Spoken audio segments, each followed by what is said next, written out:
Assalamualaikum warahmatullahi wabarakatuh. Saya Faridatul Murtakiyah dengan NIM 933103619, Studi Agama-Agama Fakultas Usuluddin dan Dakwah IAIN Kediri. Berikut merupakan hasil resum saya mengenai tentang kekerasan berbasis agama dan berpolitik mengatasnamakan agama. Kekerasan berbasis agama. Kekerasan merupakan suatu sifat atau keadaan yang mengandung kekuatan, tekanan, dan paksaan.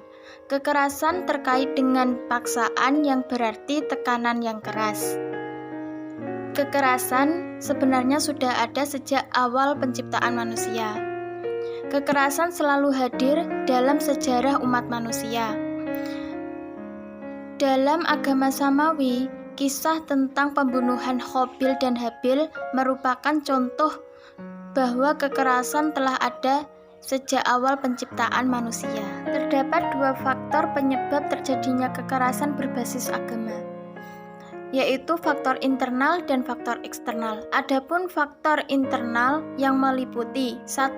Egoisme agama, 2. Teraktualisasi nas, yang ketiga syariatisasi negara, yang keempat masalah kuatnya saling curiga, yang kelima pengetahuan dan pemahaman agama yang kurang.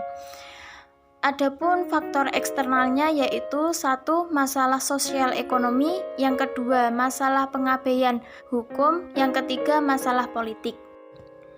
Ayat yang digunakan dalam melakukan kekerasan berbasis agama terdapat dalam Quran Surat Al-Hajj ayat 39-40 yang memiliki arti sebagai berikut.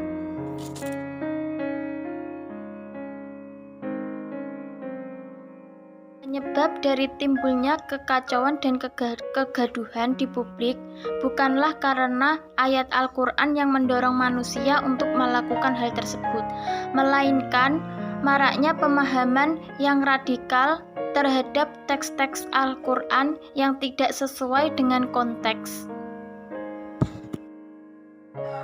Politik mengatasnamakan agama.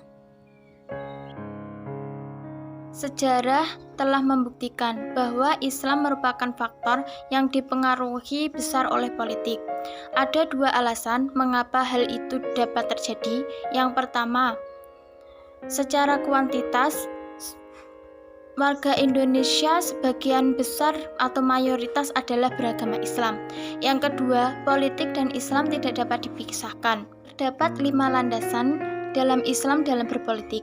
Yang pertama adalah Al-Quran dan hadis, yang kedua adalah hukum harus dijalankan, yang ketiga adalah musyawarah harus dijalankan, yang keempat kebebasan diberi tempat, yang kelima toleransi beragama.